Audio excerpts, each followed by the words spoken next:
Smart English Podcast. Let's talk about everything. Hi there, English learners, and welcome back to the Smart English Podcast. And today we are talking about morning routines, which sounds very simple, but actually reveals a lot about who we are as people, especially before coffee. Yes, because there are two types of people in this world. The ones who wake up smiling, like they are in a motivational video, and the ones who wake up confused, looking around like they have just returned from another planet.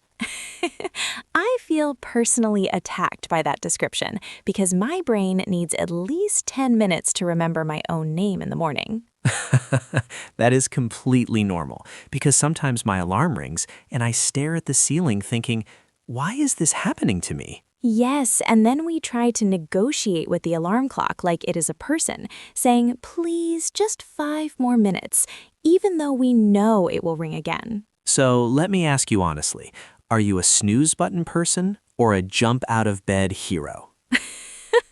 I would love to say I am a jump out of bed hero, but in reality, I am a professional snooze button expert with many years of experience. Professional snooze button expert sounds like a real job title, and I think many people would qualify for that position. What about you? Do you wake up peacefully and meditate for 30 minutes while the sun rises beautifully? Absolutely not. I wake up, check my phone immediately, and then regret checking my phone immediately.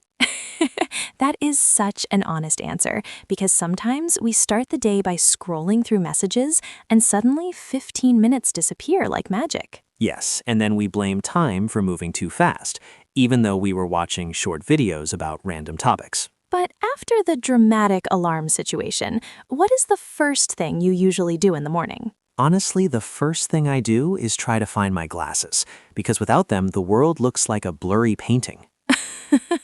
That sounds like a very artistic morning experience.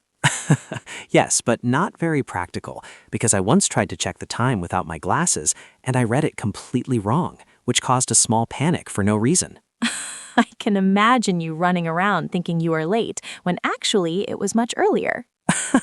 Exactly. So now my glasses have a very important position next to my bed. For me, coffee is the true beginning of my morning, because before coffee, I am just a quiet human walking slowly around the house. Coffee is not just a drink. It is a personality transformation.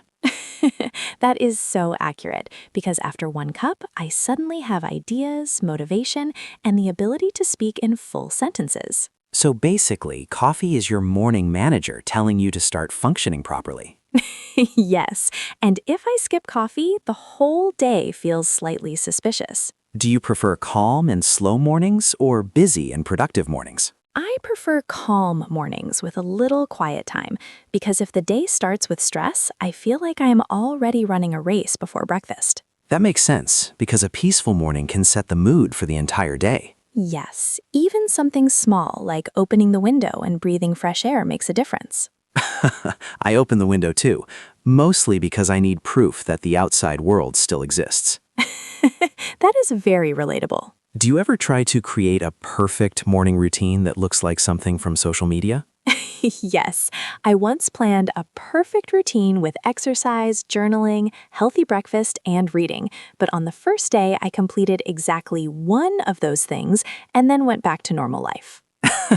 That is very honest, and I think many listeners are smiling right now because they have done the same. I think the secret is not having a perfect morning, but having a realistic one that fits your life and energy level. Exactly, because mornings should prepare us for the day, not make us feel like we failed before 9 a.m. I think we can talk about healthy morning habits, funny morning accidents, and the little routines that actually help us feel more organized.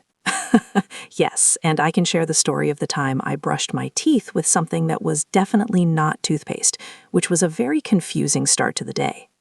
Oh no, now everyone has to pay attention to hear that story. Exactly, because mornings are full of surprises. Okay, Brian, you cannot escape now because you mentioned brushing your teeth with something that was definitely not toothpaste. And I think everyone is very concerned and also very curious about what actually happened. I knew this moment would come, and I am not proud of it. But one very sleepy morning, I accidentally grabbed a tube that looked exactly like toothpaste, except it was actually face cream. No, please tell me you realized before it was too late. Unfortunately, I realized when the taste was extremely strange and absolutely not minty, and in that moment, I understood that my morning had officially failed. That is both tragic and hilarious, and it perfectly shows why we should not make important decisions before our brains are fully awake. Exactly. And since that day, I double-check everything in the bathroom like I am solving a mystery. Speaking of bathrooms, let us talk about getting ready for the day, because some people take 5 minutes and others take 45 minutes, and there is no middle ground. I feel like I'm somewhere in the middle because I try to be quick, but then I suddenly stand in front of my closet thinking deeply about life while choosing a shirt. Yes, because choosing an outfit at 7 a.m. feels like making a life-changing decision. It does, especially when you pick something comfortable, but then wonder if it looks too comfortable. That is such a real problem, because we want to be comfortable, but also look like responsible adults. Do you prepare your clothes the night before, or do you enjoy the morning fashion challenge? I tell myself every night that I will prepare my clothes in advance, but in the morning, I still end up changing my outfit at least twice. That means your morning routine includes a mini fashion show. Yes, but without an audience and definitely without applause. I'm sure your mirror is very supportive. What about breakfast? Because that is a very important part of the morning routine, and I think people have strong opinions about it. I agree, because some people eat a big, healthy breakfast with fruits and eggs, while others just drink coffee and hope for the best. Hope for the best is such an honest description of many mornings. I try to eat something simple like toast or cereal, because if I skip breakfast completely, I feel hungry and distracted before lunchtime. Yes, I notice that when I eat even something small, I feel more focused and less dramatic about small problems. So breakfast prevents emotional overreactions, which is very important for society. Exactly. We should all eat breakfast for world peace. Do you check your phone during breakfast, or do you try to stay offline for a while? I try to avoid my phone for at least a few minutes, because when I start reading emails or news too early, my brain feels busy before the day has even begun. That's true, because sometimes one message can change your mood completely, and not always in a good way. So I like to enjoy a quiet moment with my coffee and just think about what I want to accomplish that day. That sounds very calm and organized, and I admire that, because sometimes I open my phone and immediately fall into a digital rabbit hole.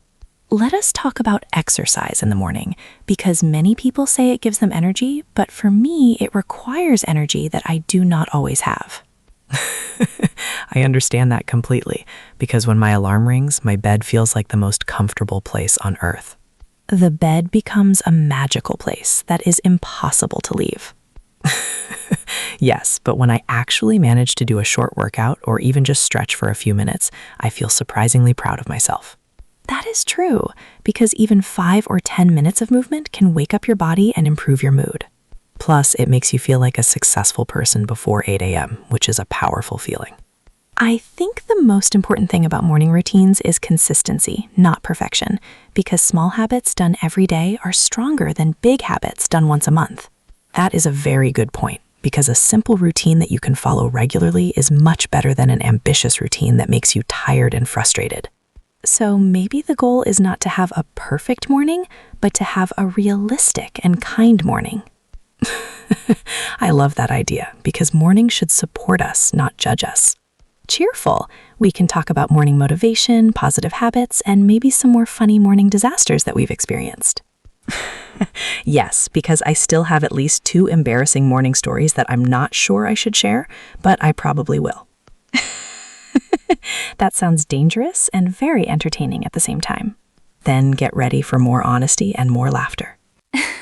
All right, Brian, you promised more embarrassing morning stories, and I think this is the perfect time to prove that none of us are as organized in the morning as we pretend to be.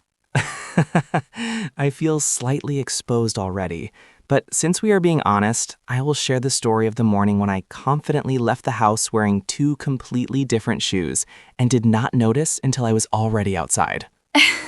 No, that is actually impressive because that means you were walking with confidence and nobody stopped you.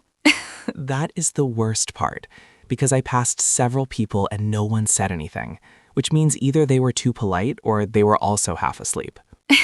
I think mornings create a silent agreement where everyone understands that strange things can happen before 9 a.m. Yes, and I only realized my mistake when I looked down while waiting to cross the street and suddenly noticed that one shoe was black and the other was dark blue. That is such a classic morning moment, and honestly, it makes you more interesting as a person. I also have a story that makes me question my intelligence, because one morning I poured orange juice into my coffee instead of milk, and I did not realize it until I took a big sip. That combination sounds like a science experiment that went very wrong. It tasted like confusion and regret. That should be the official name of that drink, Confusion and Regret Latte. Exactly.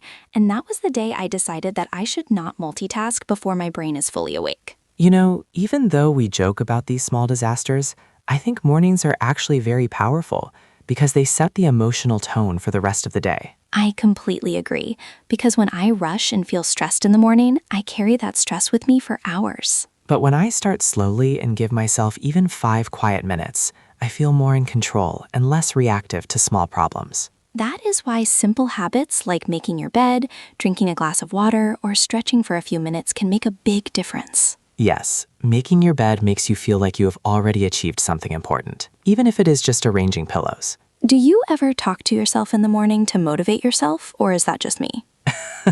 I definitely talk to myself, especially when I'm trying to convince myself to get out of bed, and the conversation usually sounds like a negotiation between two tired people.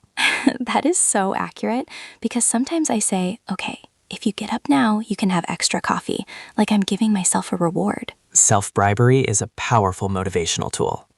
It really is, and sometimes it works surprisingly well. I also think music can change the whole feeling of the morning, because when I play upbeat music while getting ready, I suddenly feel like I'm in a movie scene preparing for an important day. Yes, music has that magical effect, and even brushing your teeth feels more dramatic with the right song in the background. Exactly. And for 3 minutes, you feel like the main character of your own life. And honestly, that is a nice feeling to start the day with. What about planning the day? Do you make a to-do list in the morning or the night before? I prefer making a simple list in the morning because it helps me organize my thoughts and decide what is truly important, instead of trying to do everything at once. That makes sense, because when I try to remember everything in my head, I forget at least one important task. Yes, and then at night you suddenly remember it when you are already comfortable in bed. That is the worst timing possible. I think the key message from this episode is that mornings don't have to be perfect, quiet, and beautifully organized like in social media videos, because real mornings include messy hair, small mistakes, and sometimes orange juice and coffee. And occasionally 2 different shoes. Yes, and that is completely okay. What matters most is creating small habits that help you feel prepared, calm, and ready to face the day in your own way. Thank you so much for listening to this episode and laughing with us about our morning adventures. We hope this conversation inspires you to build a morning routine that feels realistic, positive, and maybe just a little bit fun. We'll see you in the next episode of the Smart English Podcast. And until then, try not to mix orange juice with your coffee. And please check your shoes before leaving the house. Goodbye, everyone. Thanks for watching. Don't forget to like, share, and subscribe for more English learning videos. See you in the next episode.